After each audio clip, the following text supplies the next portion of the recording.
toujours dans le même sens hein, par rapport au partage qu'on a partagé, enfin voilà tout à l'heure sur pour quelles raisons peux-tu être mise sous discipline au sein de l'église locale, toujours la même continuité. Voilà frères et sœurs, je crois que c'est un message, un partage qui va nous encourager. Hein. Et voilà, donc voilà, on a fini sur l'autre sujet. Alors, c'est vraiment le péché. Voilà, comme j'ai dit tout à l'heure dans l'autre partage, c'est le péché qui peut faire que, au sein de l'église locale, que tu sois mis sous discipline. En aucun cas, aucun autre motif ne peut être valable en fait dans ces cas. Pourquoi? Parce que cela voudrait dire que on te priverait de la liberté dans le Seigneur Jésus-Christ. Vous voyez frères et sœurs? Et alors pour revenir sur toujours un témoignage hein, d'un épisode où lorsque j'étais dans une église locale, voilà, qui avait traité un sujet au sujet voilà de la mise sous discipline. Voilà, c'était quand j'avais commencé à mettre en place ce que le Seigneur Jésus-Christ me demandait de mettre en place. Comme je disais tout à l'heure, à savoir le plateau EVDN, une chaîne télé, créer une YouTube, tout ça, etc. Commencer à mettre en place ce travail pour diffuser l'évangile. Et donc voilà, comme je disais, donc des frères ont commencé à avoir des songes. Oui, je t'ai vu avec des dents, je sais pas quoi, tout simplement parce que j'avais commencé à mettre en place le travail que le Seigneur me demande de faire. Vous comprenez, frères et sœurs? Donc en fait, lorsque tu reçois une vision du Seigneur, frères et sœurs, ce n'est pas tout le monde qui va dire gloire au Seigneur. Il y a des gens qui seront jaloux, des gens qui vont vouloir te mettre le grappin dessus, qui vont commencer à t'inventer toutes sortes d'épithètes pour pas que tu sois libre. Vous voyez, frères et sœurs? Pour que seulement une élite puisse travailler. Vous voyez, frères et sœurs? Et ça a été même le cas de David, on a vu dans la Bible. Lorsque David a commencé à être, loin par le Seigneur, et ben, il y a eu par la suite la guerre entre les Philistins et les Israélites. David ne s'était pas préoccupé de ça, il était dans ce que le Seigneur lui demandait de faire. Et puis il était parti donner à manger à ses frères sur le champ de bataille. Donc ses frères qui étaient au courant, c'est un exemple, je ne dis pas que c'est juste David ou quoi, c'est un exemple que je prends pour nous chrétiens dans la parole, bien sûr, au nom de Jésus. Et voilà. Donc David en fait avait été loin et ses frères étaient au courant de ça, qu'il avait été loin, ils le savaient. Et du coup, lorsque David était venu sur le champ de bataille pour simplement leur donner à manger, eh ben, ses frères l'ont traité d'orgueilleux, je sais pas quoi, etc., etc., parce que eux-mêmes n'avaient pas pu aller combattre contre Goliath. Alors que David lui-même disait quelle est cette personne, en gros, qui insulte le Dieu d'Israël. Donc David était prêt à aller à la bataille, mais ses frères non.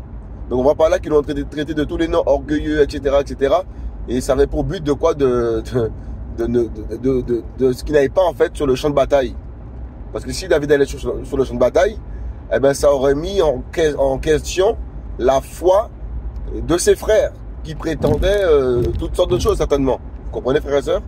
Donc quand je parle par rapport à ça, voilà, c'est un exemple qui m'est venu. Je dis pas que je suis David, je dis pas, voilà, en aucun cas je me mettrais à une position de David ou quoi. C'est juste un exemple en tant que chrétien, au nom de Jésus, de ce que tu peux rencontrer dans les églises locales.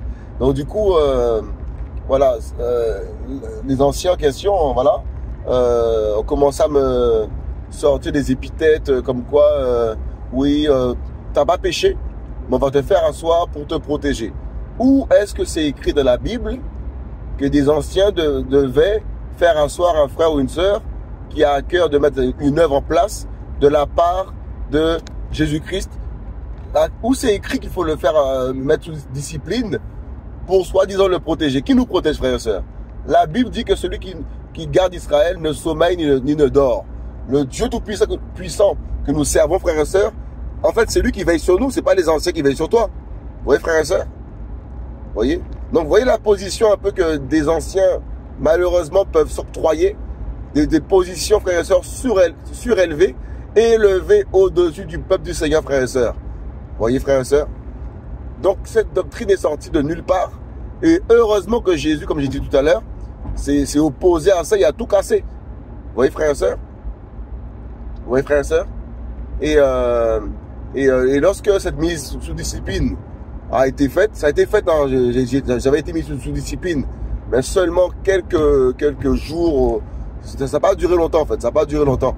Parce que le Seigneur a pris des anciens qui se sont interposés à ça pour dire que non, c'est pas biblique, tout ça, etc., etc., etc. Et cette sanction, elle a été caduque, parce que c'est pas biblique. Alléluia. Vous voyez, frères et sœurs? Et par la suite, cette sanction a été caduque et pendant cette sanction, hors de l'église locale, voilà, le Seigneur m'avait mis à cœur d'évangéliser. Vous voyez, frères et sœurs? Donc l'église locale m'avait mis sous discipline parce que je n'avais pas péché, mais c'était pour me protéger. Donc frères et sœurs, c'était vraiment le chaos.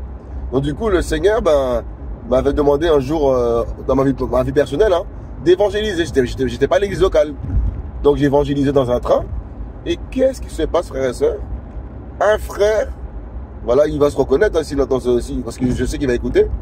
Et je prie qu'il puisse se repentir par rapport à ça, parce que c'est quelque chose qui peut reproduire, et qui va faire du mal aux gens.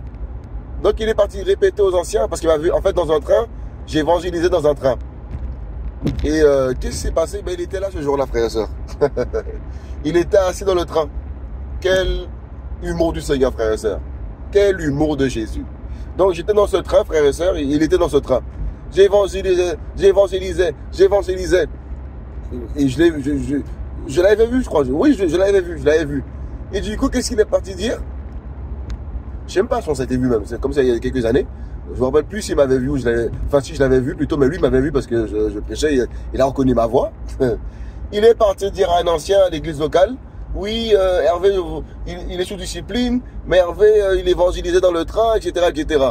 Donc, vous voyez, frères et sœurs, comment des frères, comment dire, qui suivent aveuglement des doctrines, eux-mêmes se mettent aussi à reproduire ces mêmes dérives, frères et sœurs. Vous voyez, frères et sœurs? C'est le chaos. Et l'ancien lui a dit quoi? En fait, Hervé, il est libre. Hervé, il est libre. Il n'est pas dans l'église locale, il est libre de faire ce qu'il a à faire dans sa vie privée. Donc en fait, on va même te contrôler, même dans ta vie extérieure, ta vie chez toi à la maison. Ils sont même capables de venir te dire, faut pas prier Dieu, Dieu est trop saint, faut pas l'adorer, toi t'es pécheur. Ils vont te chercher tous les mots. C'est comme si c'est, frère, c'est grave. Oh Seigneur Jésus. Frère et sœurs, c'est un sujet qui est important parce que, mes amis, c'est grave. C'est des choses que des chrétiens vivent. À l'instant, je vous parle.